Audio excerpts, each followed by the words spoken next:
Ok, gloria a Dios, gloria a Dios. Entonces, el día de hoy vamos a hablar de un tema bastante interesante, la verdad. Es un tema bastante interesante, realmente no es un tema muy común, no es un tema muy usual, pero sí les garantizo que es un tema bastante interesante. Eh, he tratado de hacer como que diapositivas, tratado de traer imágenes para poder ilustrar, ¿no? De lo que voy a hablar, porque la santidad de Dios, que es el tema del cual vamos a hablar el día de hoy, es un tema que realmente va más allá de las palabras, ¿no? Para poder comprenderlo tenemos que ver, ¿no?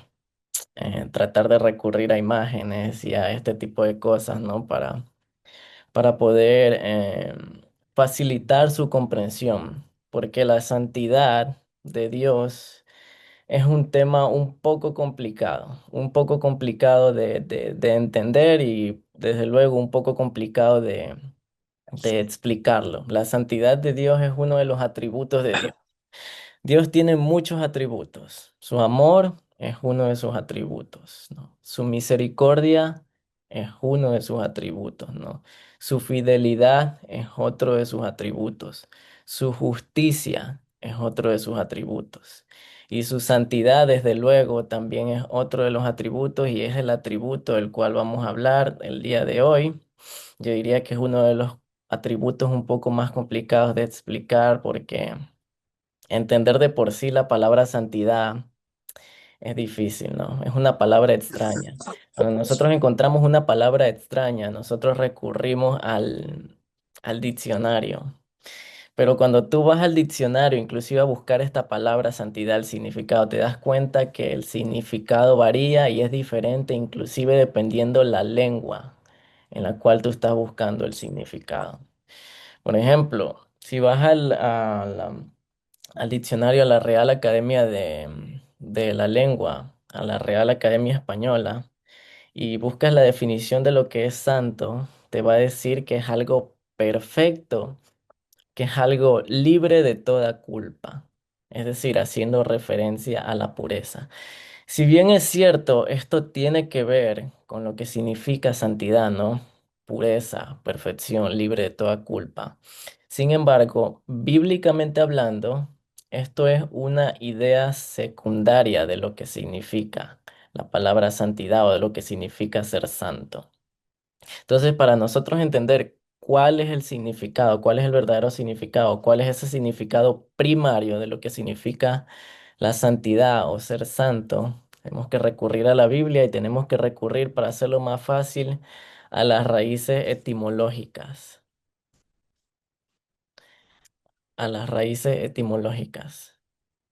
Eh, Deme un segundo. Aquí está, traigo. Ok. Las raíces etimológicas, es decir, la palabra santo, viene de la palabra hebrea kadosh y es la palabra hebrea, es la palabra griega, perdón, agios, que significa separado o que significa cortado. Ahora, cuando nosotros hablamos de la santidad de Dios, estamos hablando también de una trascendencia, es decir, algo que asciende a través de algo, algo que va por encima de algo, algo que supera los límites. Entonces, cuando nosotros buscamos la definición bíblica de lo que significa la santidad de Dios, estamos hablando de que Dios está separado en un nivel en el cual trasciende todo lo creado. Es decir, Él pertenece a otro grupo. Él no está al mismo nivel que estamos nosotros, Él no está al mismo nivel que están los ángeles, Él no está al mismo nivel que estaría cualquier otro ser. O sea, estamos hablando de un ser realmente único. Hubo un teólogo muy famoso en el siglo XX que se llama R.C. Sproul y él dijo algo interesante una vez acerca de esto. Dijo: ¿qué es más comparable con Dios? ¿Un gusano o un arcángel? Y él dice que la respuesta es ninguno de los dos, porque realmente Dios es un ser tan único, tan apartado, tan fuera de límites, tan fuera de lo normal que realmente ninguno de los dos ni se acerca ni se asemeja a lo que es Dios. Entonces, cuando hablamos de Dios, estamos hablando de un ser que trasciende tanto, es decir, está tan separado que no hay nada ni nadie que se le compare a él. Ahora bien, todos nosotros sabemos que hay un grado de separación entre las personas que nosotros con las personas que nosotros tratamos, ¿no? ¿Verdad? Todos nosotros sabemos, dependiendo con quién estamos tratando, ¿verdad? Nosotros tenemos un comportamiento diferente o nuestras conversaciones son diferentes, ¿no? Dependiendo con quién estamos tratando. No es lo mismo cuando tú sales con un amigo. Por ejemplo, sales a cenar con un amigo y te vistes de una manera diferente, te comportas de una manera diferente con ese amigo, o tienes conversaciones que solamente tienes con amigos, ¿verdad? Pero no es lo mismo, por ejemplo, si te toca, no sé, ir a una entrevista de trabajo, ¿no? Tu comportamiento hacia esa persona que te está entrevistando va a ser de una manera diferente y tu conversación va a ser diferente, inclusive hasta tu manera de vestir va a ser diferente, ¿no? No es la misma la relación que tienes tú cuando estás en tu colegio con tus compañeros que la relación que tú tienes con tu profesor, ¿verdad? Lo mismo en el ámbito laboral, ¿no? No es lo mismo la relación que tú tienes con tus compañeros de trabajo que la relación que tienes con tu jefe, ¿no? Con tu manager, porque hay cierto grado de autoridad y nosotros tendemos, ¿no? Psicológicamente hablando, a categorizar a las personas, ¿no? A comportarnos de una manera en base a quién estemos enfrente. ¿Por qué? Porque nuestra visión que nosotros tengamos de esa persona va a determinar cómo nosotros nos comportamos y cómo nosotros nos relacionamos con esa persona. No es lo mismo conversar con el cajero de la cafetería que conversar con el gobernador de un estado, ¿no? Es totalmente diferente. Ahora, nosotros somos creyentes, ¿no? Somos cristianos. Y nosotros como creyentes y como cristianos sabemos que siempre Dios está con nosotros. A donde quiera que vayamos, a donde quiera que tú vayas, Dios siempre está con nosotros porque Él es omnipresente. No necesariamente Dios va a estar contigo en una iglesia, sino donde quiera que tú vayas. Cuando salgas, cuando manejes, Él siempre está contigo y Él está viendo todo lo que tú haces, ¿no? Entonces, ¿qué pasa? Que la visión que nosotros la visión que nosotros tengamos de Dios va a determinar la manera en la que nosotros nos relacionemos con Dios. Porque todos nosotros creemos en Dios, pero no todos tenemos la misma visión de Dios y por lo tanto no todos tenemos el mismo nivel de relación con Dios. Entonces, ¿qué pasa? Para poder tener un buen nivel de relación con Dios, primero tenemos que conocerlo a Dios. Y eso es la base y eso es lo más importante porque si tú vas al mundo exterior, ¿no? Personas que no son cristianas, personas de afuera, ¿no? Y tú ves la manera como ellos se comportan con Dios, son personas que nunca oran, son personas que nunca leen la Biblia, son personas que rara vez van a la iglesia, nunca van a la iglesia, tienen una relación tan pobre, tan baja con Dios. ¿Por qué? Porque realmente no le conocen. Y ahora por otro lado, inclusive hay personas que dentro de la iglesia, o sea, hay personas que dentro de la iglesia em, también tienen una relación tan pobre con Dios porque tampoco no le conocen o sí le conocen, pero lo que pasa es que, y esto es un problema también que pasa en las iglesias, porque se nos muestra a Dios desde un lado nada más. O sea, una cara de la moneda.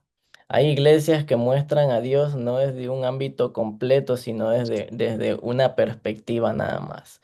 Por ejemplo, hay iglesias que solamente se dedican a enseñar a Dios desde una perspectiva así, de un Dios mostrando sus atributos así de justicia, de ira, ¿no? Y este tipo de cosas y este tipo de temas.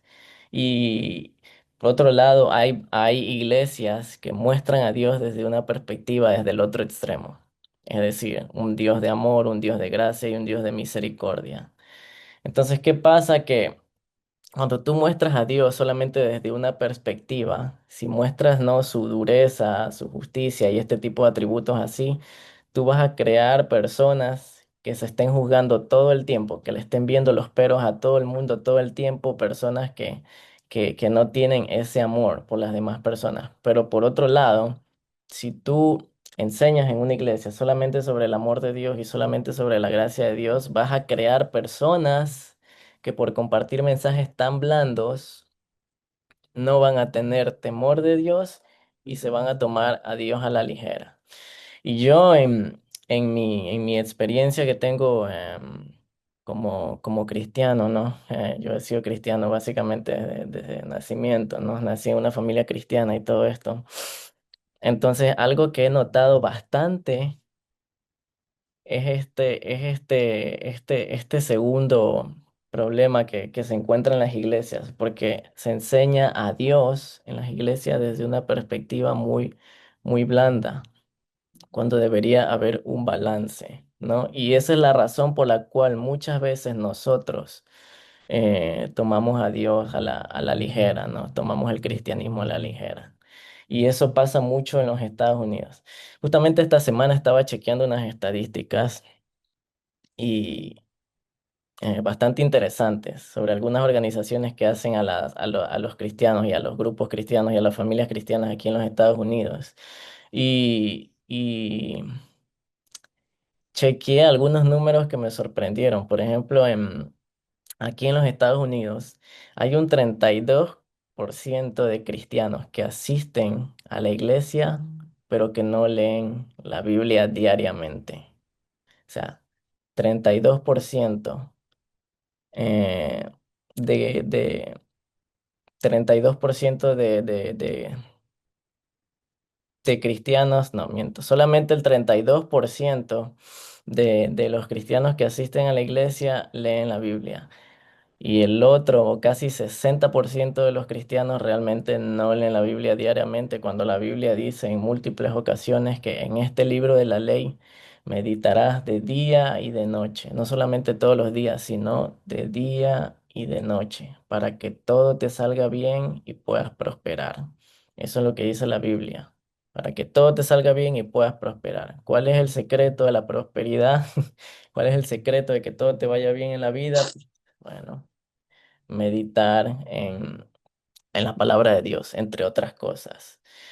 Hay otra pregunta en estas estadísticas que estaba chequeando es que el 44% de los cristianos dicen que ir a una iglesia no es fundamental.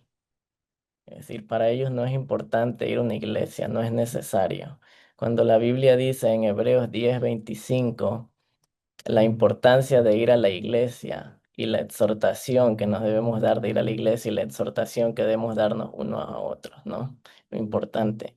Otra pregunta dice que el 45%, solamente el 45% de los cristianos oran diariamente y el otro 55% de los cristianos no oran diariamente. O sea, sabiendo que como cristianos, ¿no? La importancia que tiene la oración para nuestra vida, reconocer desde el primer momento en que nos levantamos, ¿no? Reconocer que no podemos hacerlo con nuestra fuerza, sino que necesitamos la fuerza de Dios y para eso recurrimos a la oración. Es decir, es un acto de humildad. Levantarse y orar y decirle a Dios que no podemos hacernos cargos de este día sin levantarnos a él. Y otra pregunta poco inusual que leí que decía que el 65% de los cristianos creen que vivir en pareja antes de casarse es buena idea, cuando la Biblia lo que te manda es cuando lo que la Biblia manda es, pues, ¿no? Directamente ir al matrimonio, pues, ¿no? Y no tener ningún tipo de convivencia ni de relaciones sexuales antes del matrimonio. Si me gusta o no me gusta, no. Si tú me preguntas si me gusta esa idea, no, no me gusta. Hay muchas cosas que están en la Biblia que realmente no me gustan, que yo sé que a mí me costaría obedecerlas, pero nosotros como cristianos tenemos que entender que no se trata de lo que me gusta o de lo que no me gusta, simplemente se trata de obedecer. Cuando nuestros padres nos están criando, nos estamos creciendo y ellos hay muchas cosas en nuestra adolescencia que ellos nos prohíben, ¿no? Que ellos nos dicen que no tenemos que hacer, ¿no? Que no nos gusta. Pero al fin y al cabo, si ellos lo hacen o si ellos lo dicen, es porque ellos tienen la experiencia, pues no, y saben que es algo que no nos conviene, ¿no? Entonces, hay muchas cosas que nosotros asimismo no entendemos de Dios realmente, pero que como cristianos estamos llamados a obedecer. Entonces, ¿qué pasa? Que con todas estas estadísticas que yo acabo de leer y de la manera como las personas tienen la perspectiva de la oración, de la lectura bíblica, de ir a la iglesia y de todo este tipo de cosas, ¿no? Te das cuenta que como cristianos nos hemos tomado a Dios muy a la ligera, realmente. Ahora, me gustaría Me gustaría leer para entender un poco, ¿no? Un poco más acerca de lo que es la santidad de Dios. Me gustaría que nosotros vayamos a leer este pasaje que está en Isaías, capítulo 6, versículos del 1 al 7, que dice así.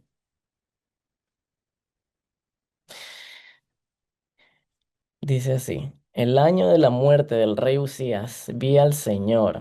Es decir, Isaías está hablando. Isaías fue uno de los profetas de Dios en el Antiguo Testamento, ¿no? Isaías está hablando en este momento y dice, vi al Señor, él tuvo una visión. Vi al Señor sentado en un trono alto y excelso. Las orlas de su manto llenaban el templo. Por encima de él habían serafines, cada uno de los cuales tenía 6 alas. Con dos de ellos se cubrían el rostro, con dos se cubrían los pies y con dos volaban y se decían el uno al otro. Santo, santo, santo es el Señor de los ejércitos. Toda la gloria está, toda la tierra está llena de su gloria. Al sonido de sus voces se estremecieron los umbrales de las puertas y el templo se llenó de humo. Entonces grité, dijo Isaías, ay de mí, que estoy perdido.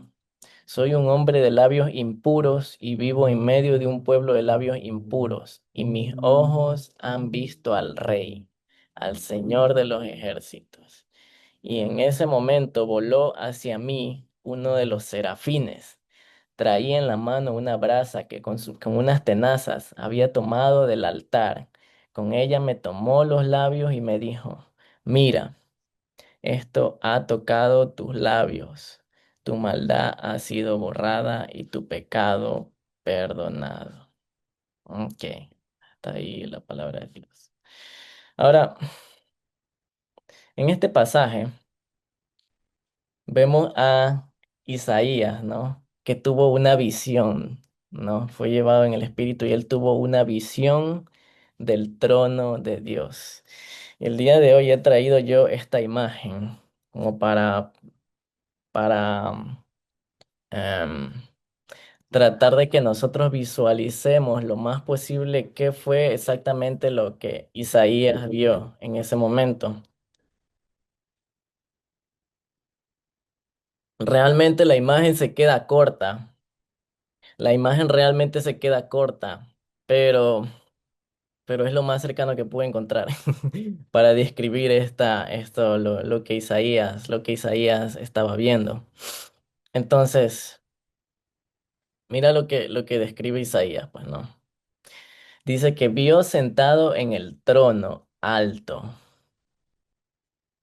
Vio al Señor sentado en un trono alto. Hagamos de cuenta como que esa luz que está resplandeciendo ahí en medio no es el Señor. O sea, estamos hablando de Dios. Dice que las orlas de su manto llenaban el templo, es decir, su manto, el vestido, lo que cargaba puesto, llenaba todo el templo. Es decir, cubría todo el piso del templo, ¿no? Eso no está aquí en la imagen, pues no, pero esa es la idea, ¿no? Cubría todo el templo. Me imagino que no era un templo pequeño realmente. Imagínate, el manto cubría todo el templo. Y decía, por encima de él habían serafines, cada uno de los cuales tenía 6 alas, con dos cubrían su rostro, con dos cubrían sus pies y con dos volaban. Damos de cuenta como que en esta imagen esos ángeles que vemos alrededor son los serafines. Los serafines son ángeles, ¿no?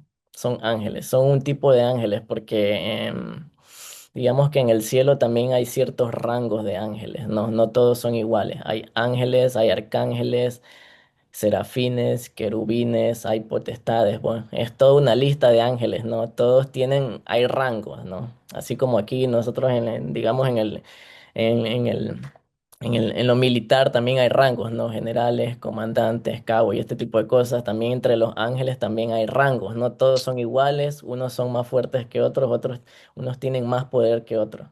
Entonces, estos son serafines. Los serafines son los ángeles que tienen el rango más alto en el cielo, es decir, los más fuertes, los más puros, y están encargados de la adoración a Dios.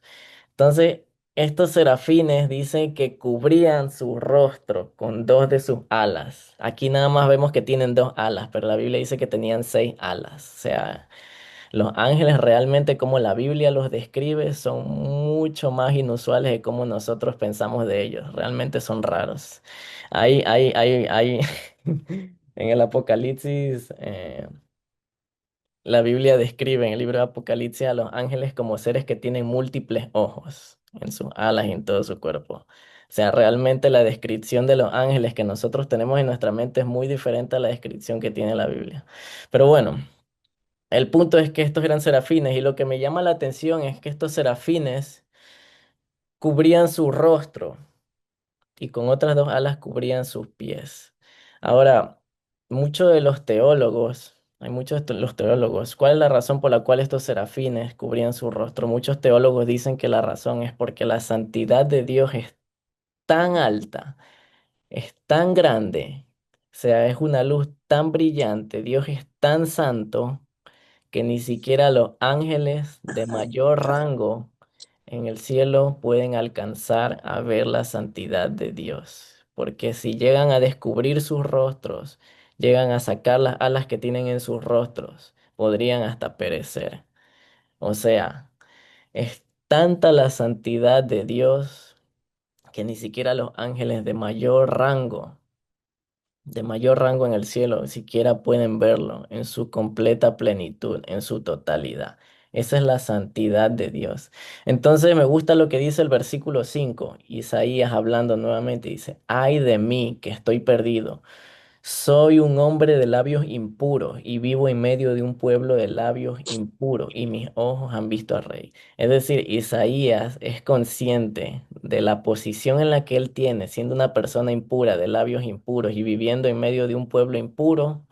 Es consciente de esa situación en la que vive y aún así él ha visto al rey. Entonces dice que en ese momento baja uno de los serafines con un carbón encendido, lo pone en su labio y todos sus pecados, su pureza y todo esto es quitado de Isaías. Entonces él puede ahora sí estar frente a la presencia de Dios, pues no, limpio, puro. ¿Por qué? Mira lo que dice em, Hebreos capítulo 12 versículo 14. Seguid la paz con todos y la santidad sin la cual nadie verá al Señor. Realmente nadie va a ver al Señor sin santidad. Ahora, esto me llama la atención, porque aquí es donde viene la explicación evangelística que a mí me gusta poner a todos. Esta es la parte más importante del mensaje y sí rogaría que me traten de prestar toda la atención posible porque em, esto es muy importante. Entonces, ¿qué pasa? Ya acabamos, ¿no? de ver una ilustración de lo que significa la santidad de Dios, ¿no? Lo grande que es la santidad de Dios, que ni siquiera los ángeles de mayor rango pueden llegar a ver toda su santidad porque podrían perecer, podrían desaparecer. Ahora, imagínate nosotros en la condición en la que nosotros estamos.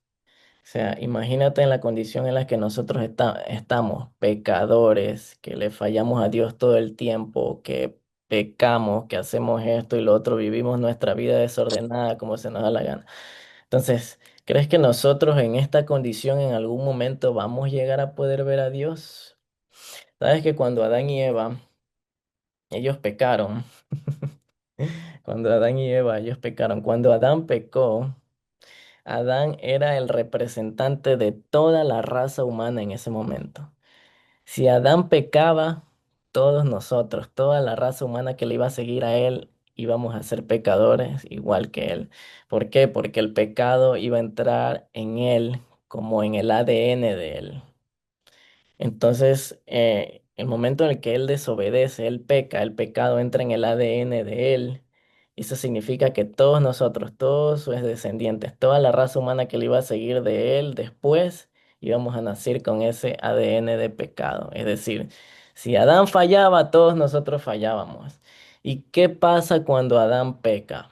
Cuando Adán peca, lo que hace cuando Adán peca es, entre otras cosas, ofender la santidad de Dios.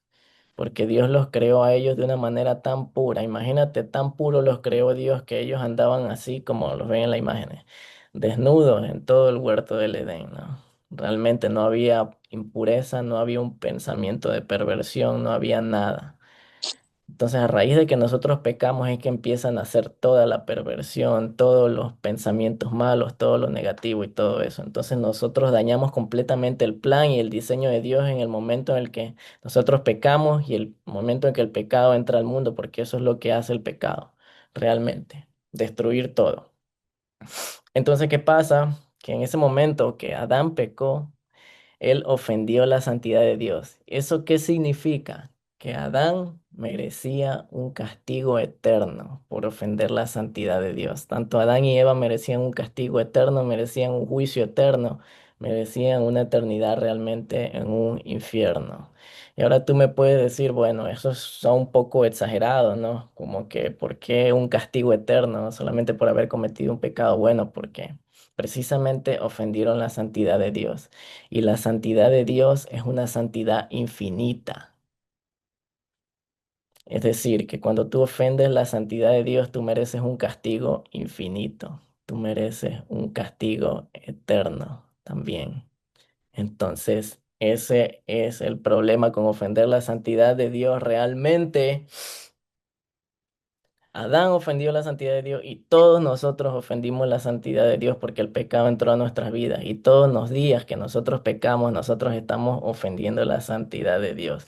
Basta con que tú hayas cometido un solo pecado en toda tu vida, si lo comparas en el nivel de santidad infinita de Dios, ya eres digno de juicio, eres digno de un castigo eterno, no eres digno para nada del cielo. Solamente con que hayas cometido un solo pecado en toda tu vida. ¿Por qué? Porque la santidad de Dios es tan alta que aun con el mínimo pecado que tú cometas, realmente no somos dignos de ir al cielo. Y la razón por la que digo esto es porque hay muchas personas, ¿no? Cuando tú le haces la clásica pregunta, ¿tú crees que te irías al cielo? Si tú mueres, ¿tú crees que te irías al cielo en este momento? Y la mayoría de las personas dicen que sí, y la respuesta que te dan es porque sí, porque soy buena persona, porque no le he hecho daño a nadie, porque esto y porque lo otro. Pero ¿qué pasa? Nosotros llegamos a esa conclusión porque nosotros nos comparamos con otras personas y nosotros decimos, no, al menos yo no soy sicario, al menos yo no he matado 10 personas, al menos yo nunca he hecho un secuestro, o al menos yo nunca he abusado de menores, o al menos yo nunca he hecho esto o lo otro. La razón por la cual nosotros llegamos a esa conclusión es porque simplemente nosotros comparamos nuestros pecados con los pecados más graves de otras personas. Pero realmente, a la hora de contar con la santidad de Dios, No importa el pecado pequeño que tú hayas tenido en tu vida, no importa el pecado grande, esto, comparado con la santidad de Dios, realmente no somos dignos del cielo, no somos dignos de nada. Realmente. No lo merecemos realmente. Porque si yo te digo, bueno, digamos tú no has cometido pequeños pecados graves, tú nunca has matado a una persona, nunca has hecho nada de este tipo de cosas, pero si yo te pregunto cuántas mentiras has dicho en toda tu vida, probablemente van a ser miles, ¿verdad? Si yo te pregunto cuántas veces has insultado durante toda tu vida, probablemente has hecho miles de insultos durante toda tu vida. ¿Cuántas veces has ofendido a tus padres, no? Que es uno de los mandamientos. Los has de haber ofendido muchas veces, ¿verdad? Ahora, ¿tú crees que cuando tú llegues al cielo, no, tú le vas a decir a Dios, Señor, yo no maté, yo no secuestré, yo no hice nada de este tipo de pecados graves? Y Dios te va a decir, ah, pero mentiste, pero insultaste y los hiciste miles de veces. ¿Tú crees que dentro de la santidad de Dios tú vas a poder entrar ante su presencia? Acuérdate que ni siquiera los ángeles, los serafines, que son los ángeles de mayor rango en el cielo, podían ver la santidad de Dios. ¿Tú crees que vas a ir con tus miles de mentiras, con tus miles de insultos, con tus miles de esto, miles de lo otro, al cielo y presentarte a Dios y decirle, ¿sabes qué? Soy digno del cielo. Simplemente porque no maté, no secuestré, no esto. Solamente cometí mis mentiras, mi esto y el otro, pero soy digno del cielo.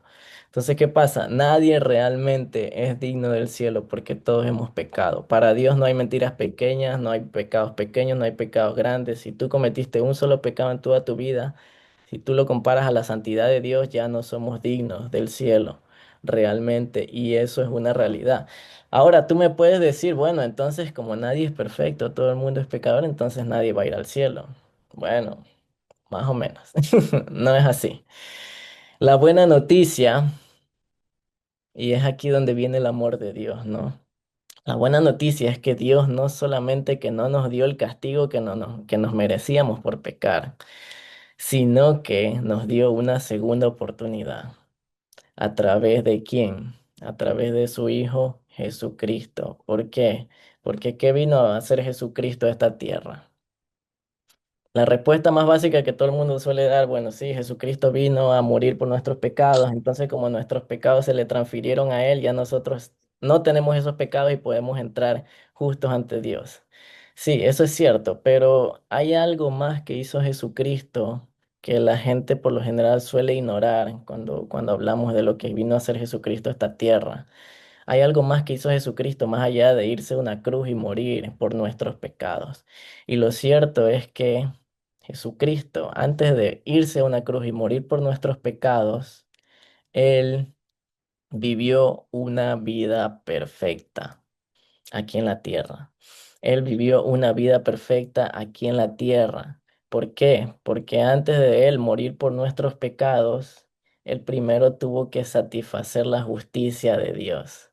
Porque acuérdate que nosotros para entrar al cielo tenemos que ser perfectos, no tenemos que tener ningún pecado. Entonces, como nosotros fallamos en eso, nosotros pecamos, nosotros le fallamos a Dios. Entonces vino Jesucristo y vivió esa vida perfecta por nosotros. Él nunca pecó, él nunca se rebeló, él sufrió, ¿no? Sufrió decepciones, sufrió penas, tristezas, todo, pero él nunca pecó. ¿Por qué? Porque él tenía que ir a morir a una cruz como un inocente, como una persona que nunca haya pecado, porque un pecador no puede morir por un pecador. Para morir por nosotros y por nuestros pecados tenía que haber sido inocente. Entonces, en el momento en el que él va a la cruz como inocente, Dios aprueba eso y dice, ok, entonces tú ya puedes llevar todos los pecados de la humanidad porque tú viviste de la manera como toda la humanidad no pudo vivir, que es en perfección, ¿no? Que es en santidad. Entonces, esa es la razón por la cual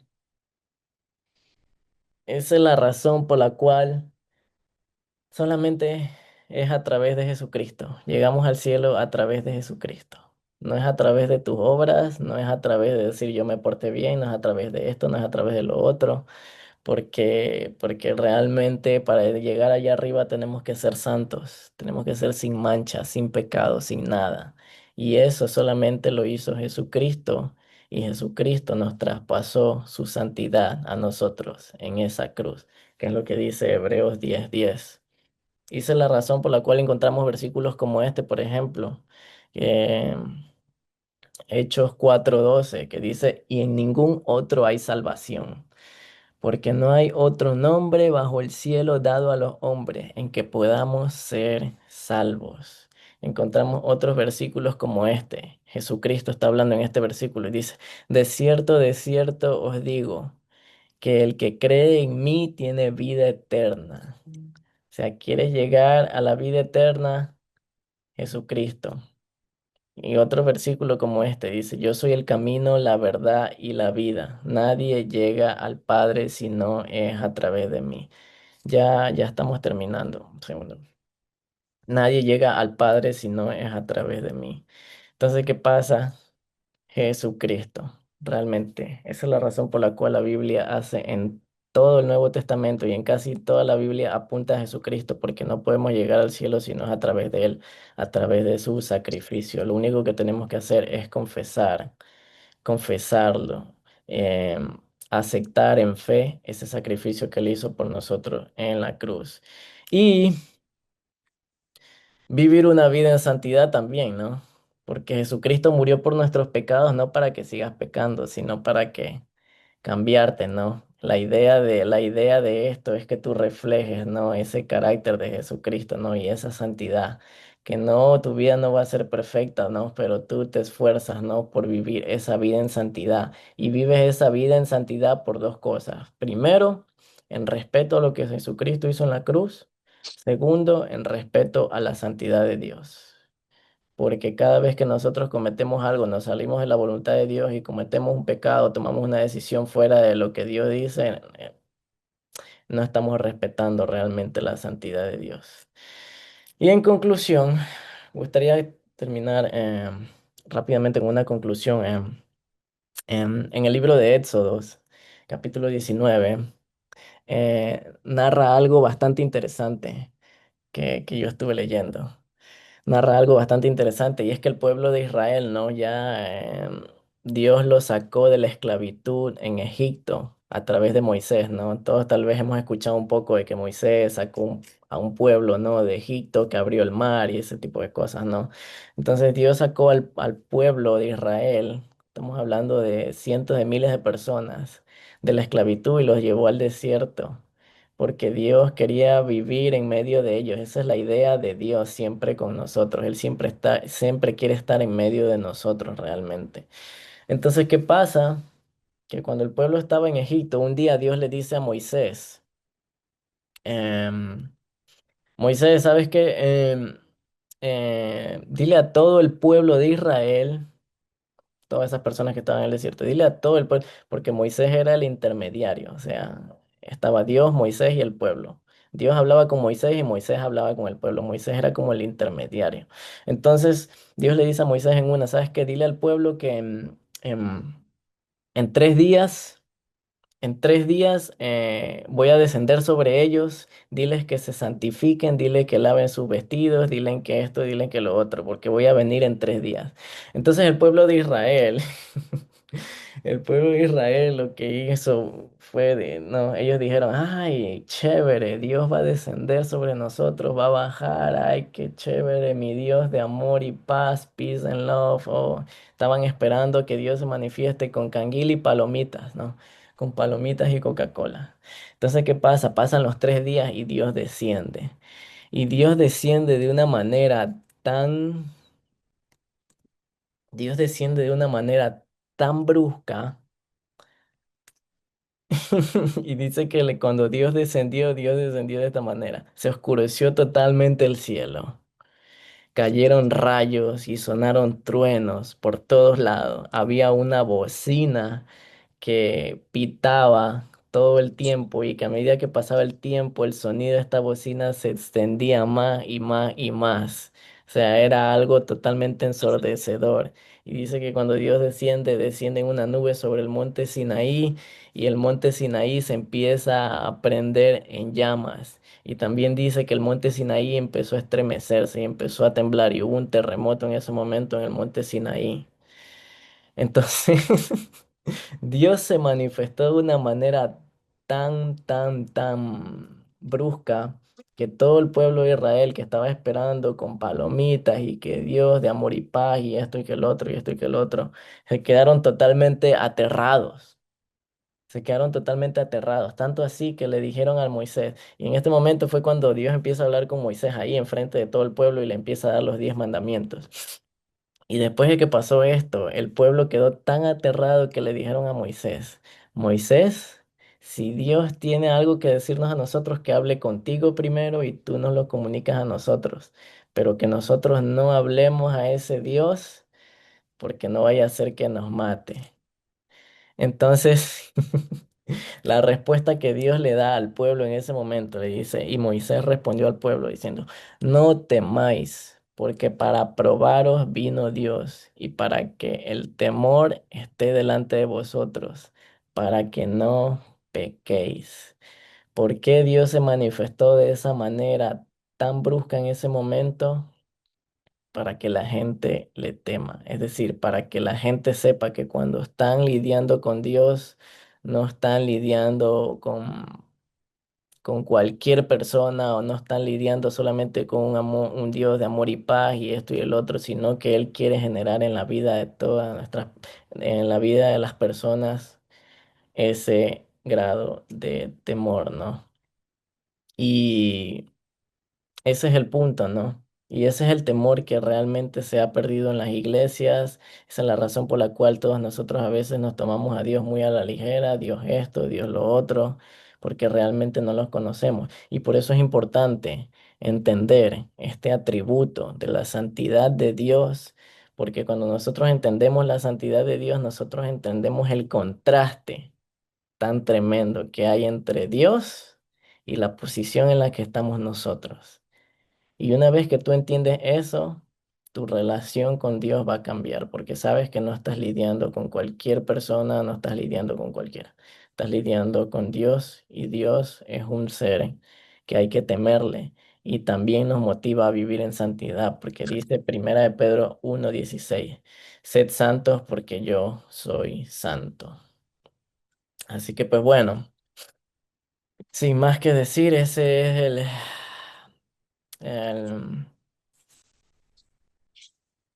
el ese ha sido el mensaje del día de hoy, la santidad de Dios, un tema bastante inusual, pero yo diría que es bastante necesario entenderlo para poder entender a Dios en su totalidad, de que Dios es santo y que no hay nada que se compare a Él. Vamos nada más a cerrar con una corta oración, ya para que podamos ser despedidos. Y pues bueno. Señor, te damos gracias, Señor, en este momento, Señor, por tu palabra, Señor, gracias porque nos has hablado, Señor, a nuestras vidas, Señor, gracias porque nos has mostrado, Señor, a través de este mensaje, Señor, cuán santo eres tú, Señor. Los ángeles, Señor, cantan en el cielo, Señor, de día y de noche, Señor. Santo, santo, santo es Jehová de los ejércitos, Señor. Santo, santo, santo es, Señor, porque el atributo, Señor, que a ellos más les sorprende es tu santidad, Señor. Tú eres un Dios de amor, Señor, pero tu amor es santo, Señor. Tú eres un Dios fiel, Señor, pero tu fidelidad es santa, Señor. Tú eres un Dios misericordioso, Señor, pero tu misericordia es santa, Señor. Realmente tu santidad es el atributo más alto, Señor, más grande de todos los atributos, Señor. Y te pido que nos ayudes a ver, Señor Padre, tu santidad, Señor, de una manera diferente, Señor Padre bendito. Que nos ayudes a nosotros, Señor, a reflejar también esa santidad, Señor, en respeto a lo que Jesucristo hizo por nosotros en la cruz, Señor, y en respeto a lo que representa, Señor, la santidad hacia ti, Señor Padre. Ayúdanos, Padre bendito, mi Dios amado, que este mensaje, Señor Padre, llegue a los corazones de las personas, Señor Padre, a las personas que en algún momento van a ver en línea, Señor Padre bendito, que tu Espíritu Santo obre en la vida de cada uno de nosotros, Señor mi Dios, y que tú, y que tú, Padre, nos ayudes, Señor, a cambiar, Señor, a ver la vida, Señor, y a ver el pecado de una manera diferente, Padre bendito, Señor, porque es lo único que nos aleja del cielo, Señor. Pero Jesucristo es lo que nos acerca a ti, Señor. Te damos gracias, Señor, Padre. Gracias por este momento, Señor. Gracias por las personas, Padre, que pudieron asistir, las que no, Padre, que tu bendición sea sobre ellos, Señor. Mi Dios amado, Padre bendito. Te doy gracias, Señor. Bendícenos, cuídanos, Señor. Líbranos de toda enfermedad, de toda gripe, de toda fiebre. Ahora que estamos pasando, Señor, por un clima extremo, Señor, te pido, Señor, que tú nos protejas y nos cuides, Señor. Si nos toca salir a conducir, Padre, líbranos de todo accidente, de todo mal, Señor, en este momento. En el dulce nombre de Jesús. Gracias, Señor. Amén y amén. Gloria a Dios.